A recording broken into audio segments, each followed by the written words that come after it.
ಕಟ್ಟೆ ವಿಶೇಷವೇನೆಂದರೆ ಅಮ್ಮ ಮಾಸತಿ ಭಗವತಿ ಕಟ್ಟೆಯ ಶುಕ್ರವಾರದಾಗಿ ಇಲ್ಲಿ ಅಮಾವಾಸ್ಯೆ ಪ್ರತಿ ತಿಂಗಳು ಅಮಾವಾಸ್ಯೆ ವಿಶೇಷ. ಆದರೆ ಇವತ್ತು ವರ್ಷಕ್ಕೊಮ್ಮೆ ಬರುವ ಮಹಾಲಯ ಅಮಾವಾಸ್ಯೆ. ಈ ಅಮಾವಾಸ್ಯೆ ದಿವಸ ನಮ್ಮ ತೆಂಗಿನಕಾಯಿಯಲ್ಲಿ ಪ್ರತಿ ಭಕ್ತರು ಅವರವರ ಇಷ್ಟಾರ್ಥವನ್ನು ನೆರವೇರಿಸ್ತಾ ಆ ತಾಯಿಗೆ ಅರ್ಪಣೆ ಮಾಡ್ತಿದ್ದಾರೆ. ಇಲ್ಲಿ ಏನಂದರೆ 7ವರೆಗೆ ಅಮಾವಾಸ್ಯೆಯ ದಿವಸ 7ವರೆಗೆ ಮಹಾಪೂಜೆ ನಡೀತದೆ. ಮತ್ತು ಆ ಒಂದು ಅಮ್ಮನ ಹತ್ರ ಏನು ಒಂದು ಬೇಡಿಕೆ ಇದ್ದರೂ ಆ ಅಮ್ಮನ ಹತ್ರ ಇವತ್ತಿನ ದಿವಸ ಆ ಪ್ರಾರ್ಥನೆ ಮಾಡಿದರೆ ಇಲ್ಲಿ ಖಂಡಿತವಾಗಲೂ ನೆರವೇರುತ್ತಂತ ಇಲ್ಲಿ ಮಹಾಲಯ ಅಮಾವಾಸ್ಯೆದೊಂದು ದೊಡ್ಡ ವಿಶೇಷ. ಇಲ್ಲಿ ಇವತ್ತಿನ ಮಹಾಲಯ ಅಮಾವಾಸ್ಯೆಗೆ ಬೆಳಿಗ್ಗೆನಿಂದಲೇ ಭಕ್ತರ ಈಗಲೇ ಒಂದೂವರೆ ಸಾವಿರ ಜನ ಆಯಿತು. ಸಂಜೆ ತನಕ ಆದರೆ 3,000 ಜನ ಸೇರ್ತಾರೆ.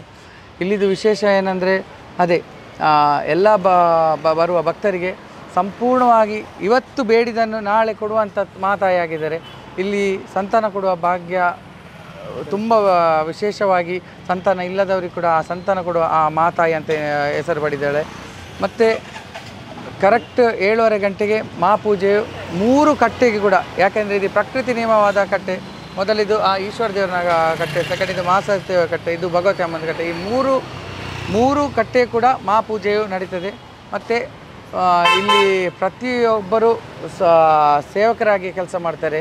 ಯಾರು ಇಲ್ಲಿ ದೊಡ್ಡವರು ಚಿಕ್ಕವರಂತವರು ಭೇದ ಭಾವ ಇಲ್ಲ. ಇಲ್ಲಿ ಕಮಿಟಿ ಇಲ್ಲ, ಎಲ್ಲರೂ ಎಲ್ಲರೂ ಅಧ್ಯಕ್ಷರೇ, ಗೌರವ ಅಧ್ಯಕ್ಷರೇ, ಎಲ್ಲರೂ ಒಂದು ತಾಯಿಯ ಮಕ್ಕಳಂತೆ ನಾವೆಲ್ಲ ಸೇರಿ ಅಮ್ಮನ ಒಂದು ಆಶೀರ್ವಾದ. ಹಾಗೆ ಮೊನ್ನೆ ಮಾಣಿಲ ಸ್ವಾಮಿ ಕೂಡ ಅವರಾಗಿ ಇಲ್ಲಿ ಬಂದು ನಮಗೆಲ್ಲರಿಗೆ ಆಶೀರ್ವಾದ ಮಾಡಿದ್ದಾರೆ.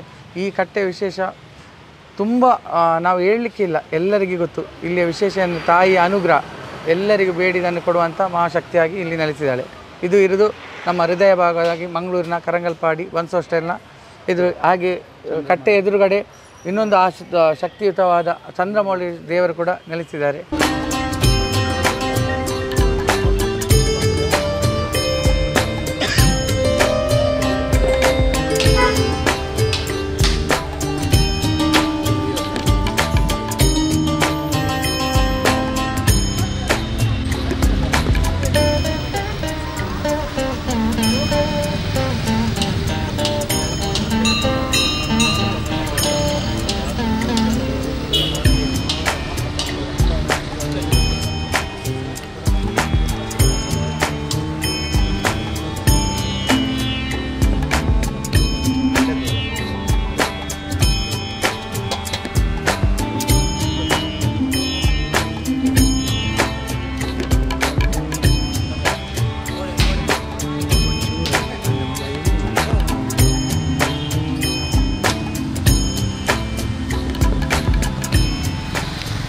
ಅಮಾವಾಸ್ಯೆ ಅಂದರೆ ಇಲ್ಲಿ ವಿಶೇಷವಾಗಿ ಅಮಾವಾಸ್ಯೆಗೆ ಒಂದು ಕಾಯಿ ಹೊಡೆದರೆ ಭಕ್ತರ ಕಷ್ಟಗಳು ನಿವಾರಣೆ ಆಗ್ತದೆ ಅಂತ ಒಂದು ಪ್ರತೀತಿ.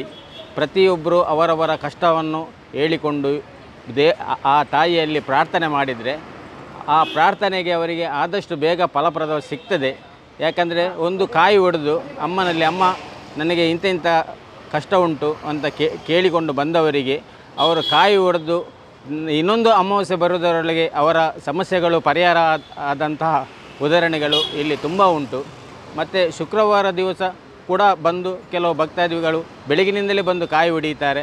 ಅವರ ಕಷ್ಟಗಳನ್ನು ಹೇಳಿ ಅದಕ್ಕೆ ಪರಿಹಾರವನ್ನು ಅವರು ಕಂಡುಕೊಂಡದೂ ಉಂಟು. ಹಾಗಾಗಿ ಇಲ್ಲಿ ಅಮಾವಾಸ್ಯೆ ದಿನ ತುಂಬ ವಿಶೇಷ. ಯಾಕಂತ ಹೇಳಿದರೆ ಕೆಳಗೆ ಚಂದ್ರಮೌಳೀಶ್ವರ ದೇವರಿದ್ದಾರೆ. ಚಂದ್ರಮೌಳೀಶ್ವರ ದೇವರಲ್ಲಿ ಒಂದು ರುದ್ರಾಭಿಷೇಕವನ್ನು ಕೊಟ್ಟು ಪ್ರಾರ್ಥನೆ ಮಾಡಿ ಇಲ್ಲಿ ಭಗವತಿ ತಾಯಿಯಲ್ಲಿ ಪ್ರಾರ್ಥನೆ ಮಾಡಿ ತಾಯಿ ಮಹಾಸತಿ ಅಮ್ಮನವರಲ್ಲಿ ಬಂದು ಕೈ ಮುಗಿದು ಅಮ್ಮ ನಮ್ಮ ಇಷ್ಟಾರ್ಥವನ್ನು ಪೂರೈಸು ಅಂತ ಹೇಳಿ ಒಂದು ಕಾಯಿ ಹೊಡೆದರೆ ಸಾಕು. ನಮ್ಮ ಅಮ್ಮ ಬೇರೆ ಏನೂ ವಿಷಯವನ್ನು ಯಾವುದೇ ಇದು ಫಲಪ್ರದವನ್ನು ಕೇಳುವುದಿಲ್ಲ. ಖಾಲಿ ಒಂದು ಕಾಯಿ ಹೊಡೆದು ಪ್ರಾರ್ಥನೆ ಮಾಡಿದರೆ ಅವರ ಇಷ್ಟಾರ್ಥವನ್ನು ಈಡೇರ್ತದೆ. ಈಡೇರಿದ ನಂತರ ತಾಯಿಗೆ ಅವರಿಗೆ ಮನಸ್ಥಿತಿ ಎಷ್ಟು ಅವರಿಗೆ ಸಾಧ್ಯತೆ ಉಂಟೋ ಆ ಸಾಧ್ಯತೆಯಲ್ಲಿ ಅವರ ಸೀರೆಯ ಬಲೆಯ ಏನಾದರೂ ಅರ್ಪಿಸಬಹುದು. ಇಲ್ಲಿ ಅನ್ನದಾನ ಪವಿತ್ರ. ಹಾಗಾಗಿ ಅನ್ನದಾನಕ್ಕೆ ಅವರ ಕೈಯಲ್ಲಾದದ್ದು ಕಿಂಚಿತ್ ಸೇವೆಯನ್ನು ಕೊಡಬಹುದು.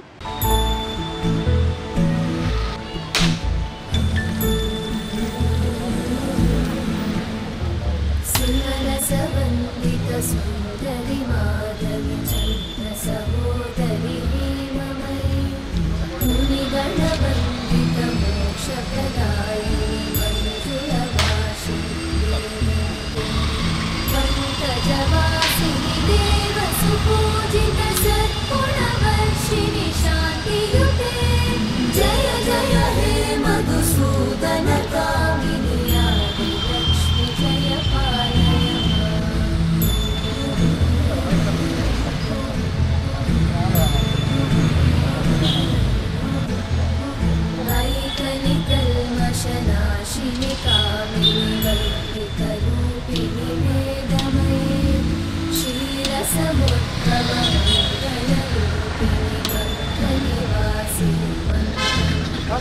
ನಮಸ್ತೆ, ನಾನು ರೂಪಾ ಅಂತ ಹೇಳಿ. ನಾನು ಕಳೆದ ಸ್ವಲ್ಪ ದಿವಸದಿಂದ ಇಲ್ಲಿಗೆ ನಾನು ಭೇಟಿ ಕೊಡ್ತಾ ಇದ್ದೇನೆ. ಈ ಸ್ಥಳದ ಪುರಾಣ ಏನಂದರೆ, ಇಲ್ಲಿ ಅಮಾವಾಸ್ಯೆ ದಿವಸ ಕಾಯಿ ಒಡೆಯುವುದ್ರೆ ಅಂದರೆ ನಮ್ಮ ಮನೋಭಿಷ್ಟೆಗಾಗಿ ನಾವು ಇಲ್ಲಿ ಕಾಯಿ ತಂದು ದೇವರ ಹತ್ರ ಎನಿಸಿಕೊಂಡು ದೇವರ ಎದುರುಗಡೆ ಕಾಯಿ ಒಡೆದು ಅದರ ನೀರನ್ನು ದೇವರಿಗೆ ಅಭಿಷೇಕ ಮಾಡ್ತಾರೆ. ಮಾಡಿ ನಮ್ಮ ಮನಸ್ಸಲ್ಲಿ ಏನಾದರೂ ಇಚ್ಛೆ ಇದ್ದರೆ ಅದನ್ನು ನೆರವೇರಿಸ್ತಾರೆ ನಮ್ಮ ಮಾಸತಿ ಅಮ್ಮ. ಹಾಗೆ ಇಲ್ಲಿ ಹತ್ತಿರದಲ್ಲಿ ಭಗವತಿ ಕಟ್ಟೆ ಕೂಡ ಉಂಟು, ಅಲ್ಲಿ ಕೂಡ ಹಾಗೆ ಎಲ್ಲ ಮನೋಭಿಷ್ಟೆಲ್ಲ ನೆರವೇರಿಸ್ತಾರೆ. ಶುಕ್ರವಾರ ದಿವಸ ಪ್ರತಿ ಶುಕ್ರವಾರ ಇಲ್ಲಿ ವಿಶೇಷ ಪೂಜೆ ಉಂಟು, ಅನ್ನದಾನ ಸೇವೆ ಕೂಡ ಉಂಟು. ಮತ್ತು ಇಲ್ಲಿ ಶುಕ್ರವಾರ ದಿವಸ ಮತ್ತು ಅಮಾವಾಸ್ಯೆ ದಿವಸ ವಿಶೇಷವಾಗಿ ದೇವರಿಗೆ ಕಾಯಿ ಹೊಡೆಯುವ ಅಂದರೆ ಎಲ್ಲ ದಿವಸ ಕಾಯಿ ಹೊಡಿತಾರೆ, ಆದರೆ ಅಮಾವಾಸ್ಯೆ ದಿವಸ ಕಾಯಿ ಹೊಡೆದ್ರೆ ಅಂದರೆ ಅವತ್ತು ಕಾಯಿ ತಂದು ಕೊಡ್ತಾರೆ. ಕಾಯಿ ತಂದು ಕೊಟ್ಟ ಕಾಯಿಯನ್ನು ಇಲ್ಲಿ ಹೊಡಿತಾರೆ. ಇವತ್ತು ಬೆಳಿಗ್ಗೆ ಅಂದರೆ ಸುಮಾರು 4 ಗಂಟೆಯಿಂದ ಈಗ ತನಕ ಭಕ್ತಾದಿಗಳು ಇಲ್ಲಿ ಕಾಯಿ ಹೊಡೆದು ಅಮ್ಮನ ಹತ್ರ ಬೇಕಾದ ಇದನ್ನು ಕೋರಿಕೆಯನ್ನು ಕೇಳ್ತಾರೆ. ಅದು 1 ವಾರದೊಳಗೆ ಪ್ರತಿಫಲ ರೂಪವಾಗಿ ಅಮ್ಮ ಒಳ್ಳೆ ರೀತಿ ಇದು ಅವರ ಎನಿಸಿದೆಲ್ಲ ಕಾರ್ಯಗಳನ್ನು ಮಾಡಿಸಿಕೊಡ್ತಾ ಇದ್ದಾರೆ.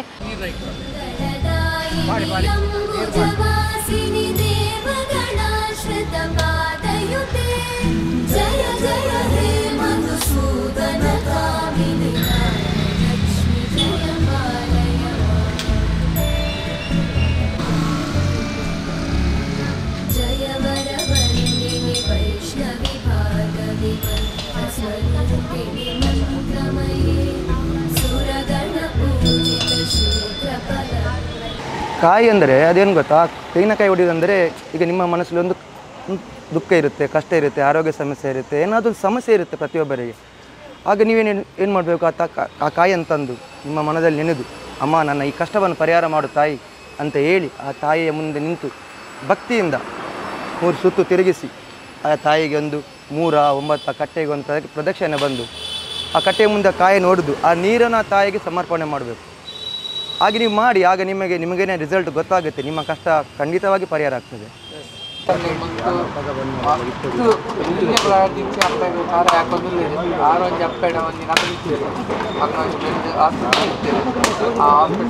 ಸಂಪೂರ್ಣ ಗುಣಮಟ್ಟವಾದ ಐಸಿಡಿರ್ತಾರೆ, ಹಂಚಿನ ಒಂದು ಸಿಚುವೇಶನ್ ಇರ್ತಾರೆ ಅಂತ ಅಪ್ಪೆ ಅಲ್ಪ ಬರ್ತದೆ ಖಾರ ಯಾಕೆ ಬಂದರೆ ಐನಾಕಿ ಮಲ್ಲಿಗೆ ಬಂದರೆ ಹಂಚಿನ ಅಪ್ಪೆ ಮಣ್ಣಿ ಲೆಕ್ಕನೆ ಆ ಐಸಿಡಿರ್ತಿನ ಆರ್ಲ ಗುಣಮುಖವಾದ ಬರ್ತದೆ.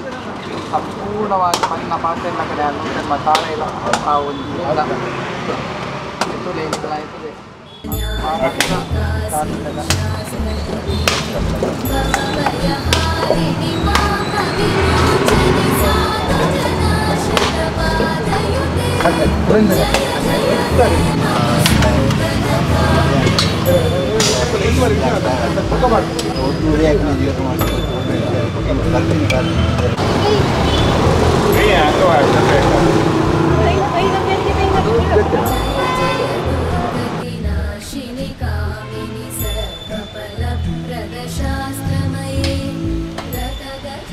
ಚಂದ್ರಮೌಳೇಶ್ವರ ದೇವರು ಮಹಾಸತಿಯಮ್ಮ ಹಾಗೆ ಭಗವತಿ ಅಮ್ಮನ ಧ್ಯಾನಿಸುತ್ತಾ ಇಲ್ಲಿ ಅಮಾವಾಸ್ಯೆ ಅಂದರೆ ಅಮಾವಾಸ್ಯೆ ದಿನ ಇಲ್ಲಿ ಬಂದು ತೆಂಗಿನಕಾಯಿ ಹೊಡೆದ್ರೆ ಅವರು ಏನು ತೆಂಗಿನಕಾಯಿ ಹೊಡೆದು ಪ್ರಾರ್ಥನೆ ಮಾಡ್ತಾರೆ ಅದರ ತಕ್ಕದಕ್ಕೆ ಫಲ ಅಮ್ಮ ಕೊಡ್ತಾರೆ ಅಂತ ಇಲ್ಲಿ ಪ್ರತೀತಿ ಉಂಟು. ಅದು ಪ್ರತೀತಿಯಿಂದ ಅಂತಲ್ಲ, ಅದು ನಡೆದುಕೊಂಡು ಬಂದಿದೆ. ಯಾಕಂದರೆ ಭಕ್ತಾದಿಗಳು ಬಂದು ನಮ್ಮ ಹತ್ರ ನಾವು ಈಗ ಅಲ್ಲಿ ನಾನಾಗಲಿ ಸುಧನಾಗಲಿ ಇಲ್ಲಿ ಪ್ರಾರ್ಥನೆ ಕೂತ್ಕೊಳ್ತೇವೆ. ಆಗ ಪ್ರಾರ್ಥನೆ ಕೂತ್ಕೊಳ್ಳೋಕೆ ಅವರೇ ಬಂದು ನಮಗೆ ಹೇಳ್ತಾರೆ, ನಾವು ಇಲ್ಲಿ ಬಂದು ಏನಾದರೂ ಸಂತತಿಯ ಅಲ್ಲ ಉದ್ಯೋಗದ ವಿಷಯ ಆಗಲಿ, ಅಲ್ಲದೆ ಮದುವೆ ವಿಷಯ ಆಗಲಿ, ದಾಂಪತ್ಯ ಜೀವನ ವಿಷಯ ಆಗಲಿ, ಮನೆ ಗೃಹ ನಿರ್ಮಾಣ ವಿಷಯ ಆಗಲಿ, ಈ ವಿಷಯ ಕೇಳಿ ಪ್ರಾರ್ಥನೆ ಮಾಡಿರ್ತಾರೆ. ಅವರು ಬಂದು ಹೇಳ್ತಾರೆ, ನಾವು ಈ ಪ್ರಾರ್ಥನೆ ಮಾಡಿ ಹೋಗಿದ್ದೇವೆ, ಇಂಥ ಅಮಾವಾಸ್ಯೆ ದಿನ ಪ್ರಾರ್ಥನೆ ಮಾಡಿದ್ದೇವೆ, ನಮಗೆ ಅದು ಆ ಅಮ್ಮ ನೆರವೇರಿಸಿ ಕೊಟ್ಟಿದ್ದಾರೆ ಅಂತ. ಆದ ಕಾರಣ ಇಲ್ಲಿ ಯಾರಾದರೂ ಕೂಡ ಅಮಾವಾಸ್ಯೆ ದಿನ ಬಂದು ಪ್ರಾರ್ಥನೆ ಮಾಡಿದರೆ ಅದಕ್ಕೆ ಆ ತಕ್ಕದ ಫಲವನ್ನು ಅಮ್ಮ ಕೊಡ್ತಾ ಇದ್ದಾರೆ. ನಾನು ಕೂಡ ಇಲ್ಲಿ ಅಂದರೆ ಬಾಕಿ ಭಕ್ತಾದಿಗಳಾಗಿ ಬಂದವ. ಯಾಕಂದರೆ ನಾನು ಸುಧನ ಮೊದಲೇ ಪರಿಚಯ ಇತ್ತು, ಸಂಬಂಧದಲ್ಲಿ ನಮಗೆ ತಮ್ಮ ಬೀಳ್ತಾನೆ. ಆದರೆ ಇಲ್ಲಿ ನನಗೆ ಗುರುಸ್ಥಾನದಲ್ಲಿದ್ದಾರೆ. ನಾನು ನಮ್ಮ ಉದ್ಯೋಗ ಕ್ಷೇತ್ರದಲ್ಲಿರುವಾಗ ನನಗೂ ಇದು ಮನುಷ್ಯನ ಒಂದು ಕೆಲವು ತೊಂದರೆಗಳಿತ್ತು, ಆ ತೊಂದರೆ ನನಗೂ ಇತ್ತು. ಹಾಗೆ ಒಂದು ದಿವಸ ನಾನು ಸುಧನ ನಮ್ಮ ಉದ್ಯೋಗ ಕ್ಷೇತ್ರಕ್ಕೆ ಬರುವಾಗ ನಾನು ಹೇಳಿದೆ, ಈಗ ನನಗೆ ತೊಂದರೆ ಉಂಟಂತ. ಒಮ್ಮೆ ಅಮ್ಮ ಮಾಸತಿ ಅಮ್ಮನ ಬನ್ನಿ ಪ್ರಾರ್ಥನೆ ಮಾಡಿ ಅಂತ ಹೇಳಿದೆ. ಹಾಗೆ ನಾನು ಮೊದಲ ದಿನ ಏನು ಬಂದೆ, ನಾನು ಬಂದ ದಿನದಲ್ಲೇ ನನಗೆ ಈ ಮಹಾಸತಿ ಅಮ್ಮನ ಆ ಗರ್ಭಗುಡಿಯ ಒಂದು ಇದನ್ನು ಸ್ವಚ್ಛತಾ ಕಾರ್ಯ ನನಗೆ ಸಿಕ್ಕಿತು. ಅದೇನೋ ನನ್ನ ಪೂರ್ವಜನ್ಮದ ಪುಣ್ಯ ಎಂತಂದು ನಂಗೆ ಗೊತ್ತಿಲ್ಲ. ಅದ ನಂತರ ನಾನು ಇಲ್ಲಿಗೆ ಬರಲಿಕ್ಕೆ ಶುರು ಮಾಡಿದ ಮೇಲೆ ನನಗೆ ಒಂದು ದಿವಸ ಏನಂತಂದರೆ ನಾನಿಲ್ಲಿ ಆರತಿ ಮಾಡುವಾಗ ಈ ಆರತಿಯನ್ನು ತಗೊಳ್ತಾ ಇದ್ದೆ. ಅಲ್ಲಿ ಆಚೆ ಕಡೆ ಇಡುವ ಕೆಲಸ ಮಾಡ್ತಾಯಿದ್ದೆ. ಒಂದು ದಿವಸ ಸುಧನ ನನಗೆ ಹೇಳಿದರು, ರೋಷನನ್ನು ನೀವು ಇವತ್ತೊಂದು ಪ್ರಸಾದ ಕೊಡಿ ಅಂತೇಳಿ. ಆ ಪ್ರಸಾದ ಕೊಟ್ಟ ದಿವಸ ಆ ದಿವಸ ನಾನು ಶುಕ್ರವಾರ ಪ್ರಸಾದ ಕೊಟ್ಟೆ.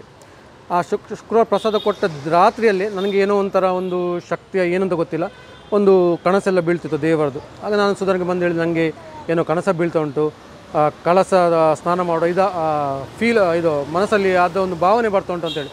ಅದಕ್ಕೆ ಹೇಳಿದ್ರೆ, ರೋಷನ್ ಪರವಾಗಿಲ್ಲ, ನಾಳೆ ಶುಕ್ರವಾರ ನೀವು ಬನ್ನಿ, ಕದ್ರಿಗೆ ಹೋಗಿ ನಾವು ಕಳಸ ಸ್ನಾನ ಮಾಡಿ ಬರುವ ಅಂತ. ಹಾಗೆ ನಾವು ಕಳಸ ಸ್ನಾನ ಮಾಡಿ ಬಂದು ಹಾಗೆ ಶುರು ಮಾಡಿದ ಪ್ರಾರ್ಥನೆ, ಆ ದೇವರ ದಯದ ನನ್ನ ಪೂರ್ವಜನ್ಮದ ಭಾಗ್ಯವೋ ಈ ಜನ್ಮದ ನನ್ನ ಕರ್ಮಾನುಫಲವೇನು ಗೊತ್ತಿಲ್ಲ, ಈಗಲೂ ನಾನು ಆ ಭಕ್ತರು ಬರುವಾಗ ಆ ಪ್ರಾರ್ಥನೆ ಮಾಡಿ ಅವರ ಪ್ರಾರ್ಥನೆ ಏನುಂಟು, ಅವರ ಕಷ್ಟ ಏನುಂಟು ಅದನ್ನು ದೇವರ ಹತ್ರ ಹೇಳಿ ಅವರಿಗೆ ಆ ತೆಂಗಿನಕಾಯಿ ಹೊಡೆಯುವ ಕ್ರಮವನ್ನು ಹೇಳಿಕೊಡಿ. ಆ ಒಂದು ಪುಣ್ಯ ಕೆಲಸ ಈಗಲೂ ಮಾಡ್ತಿದ್ದೇನೆ. ನಾನು ಸುಜೀರ್ ವಿನೋದ್ ಅಂತ, ಇಲ್ಲಿಯೇ ಮಹಾಸತಿ ಅಮ್ಮನ ಪಕ್ಕದ ಜಾಗದಲ್ಲಿ ನಾನು ವಾಸಿಸ್ತಾ ಇದ್ದೇನೆ. ನಾನು ಈ ಕ್ಷೇತ್ರದ ಬಗ್ಗೆ ಹೇಳಬೇಕಾದ್ರೆ, ಇಂದು ಮಹಾಲಯ ಅಮಾವಾಸ್ಯೆ. ಈ ಕ್ಷೇತ್ರದ ಒಂದು ವಿಶೇಷ ಏನಂತ ಹೇಳಿದರೆ, ಇಲ್ಲಿ ಯಾವುದೇ ಥರದ ದೊಡ್ಡ ಹರಕೆ ಕಾಣಿಕೆ ಏನೂ ಹಾಕಲಿಕ್ಕಿಲ್ಲ. ಕೇವಲ ನಮ್ಮ ಮನಸ್ಸಿನಲ್ಲಿ ಏನು ಇಚ್ಛೆ ಇದೆ ಅದನ್ನೊಂದು ಶುಕ್ರವಾರ ಅಥವಾ ಮುಖ್ಯವಾಗಿ ಅಮಾವಾಸ್ಯೆಯ ದಿವಸ, ಅದು ಸಹ ಈ ಸಲ ಮಹಾಲಯ ಅಮಾವಾಸ್ಯೆ ಇವತ್ತು ಬಂದಿದೆ. ಈ ಒಂದು ದಿವಸ ತೆಂಗಿನಕಾಯಿಯಲ್ಲಿ ಹೊಡೆದರೆ ನಮ್ಮ ಏನು ಇಷ್ಟಾರ್ಥ ಇದೆ ಅದು ಎಲ್ಲವೂ ನೆರವೇರ್ತದೆ. ಉದಾಹರಣೆಗೆ ನಾನು ಇಲ್ಲಿ ಎಷ್ಟೋ ನನ್ನ ಕಷ್ಟ ಅಂದರೆ ಹೇಳತೀರದ ಕಷ್ಟ ಇಲ್ಲಿ ಬಂದಾಗ ತೆಂಗಿನಕಾಯಿ ಹೊಡೆದು ನನ್ನ ಮನೆಗೆ ಹೋಗೋ ಒಳಗೆ ಅವಳು ನಮ್ಮ ಏನು ಇಚ್ಛೆ ಉಂಟು ಅದನ್ನು ಅವಳು ಕರುಣಿಸಿದ್ದಾಳೆ. ಈ ಕ್ಷೇತ್ರಕ್ಕೆ ಮಂಗಳೂರಲ್ಲದೆ ಕರ್ನಾಟಕ ರಾಜ್ಯದ ಎಲ್ಲ ದೇಶ ವಿದೇಶದ ಎಲ್ಲ ಜನರು ಇಲ್ಲಿ ಬರ್ತಾ ಇದ್ದಾರೆ. ಈ ಮಹಾಸತಿ ಅಮ್ಮನ ಪವಾಡ ಬಹಳ ವಿಶೇಷವಾದು. ಅದು ಅಲ್ಲದೆ ನಾಳೆಯಿಂದ ನವರಾತ್ರಿ ಪ್ರಾರಂಭ ಆಗಲಿಕ್ಕಿದೆ. ಹಾಗಾಗಿ ಇಲ್ಲಿ ಇಂದು ಬೆಳಗಿಂದಲೇ ಭಕ್ತಾದಿಗಳು ತೆಂಗಿನಕಾಯಿ ಹೊಡೆದದ್ದು ಆ ಮೂರ್ತಿ ದೇವಿಯ ಬಳಿ ನಾವು ನೋಡ್ಬೋದು. ಹಾಗಾಗಿ ಈ ಒಂದು ಕ್ಷೇತ್ರವು ಅಪಾರ ಮಹಿಮೆ ಹೊಂದಿದೆ. ನಮ್ಮ ಈಗಿನ ಎಲ್ಲ ಜನರಿಗೆ ಇಲ್ಲಿ ಬಂದು ಕೇವಲ ಒಂದು ತೆಂಗಿನಕಾಯಿ, ಈಗ ನಾನು ಬೇರೆ ಕ್ಷೇತ್ರವನ್ನು ಯಾವುದನ್ನು ಇದು ಮಾಡೋದಿಲ್ಲ, ಆದರೆ ಈ ಕ್ಷೇತ್ರದ ಮಹಿಮೆ ಹೇಳಿದೆ, ಖಾಲಿ ಒಂದು ತೆಂಗಿನಕಾಯಿ ಹೊಡೆದರೆ ಸಾಕು, ಅದರಿಂದ ಎಲ್ಲ ಅವರ ಇಷ್ಟಾರ್ಥಗಳು ಏನಿದೆ ಅದು ಕ್ಷಿಪ್ರಗತಿಯಲ್ಲಿ ಅದು ನೆರವೇರ್ತದೆ. ಹಾಗೆ ನವರಾತ್ರಿಯ ಎಲ್ಲ ಶುಭಾಶಯಗಳನ್ನು ಎಲ್ಲ ಭಕ್ತರಿಗೆ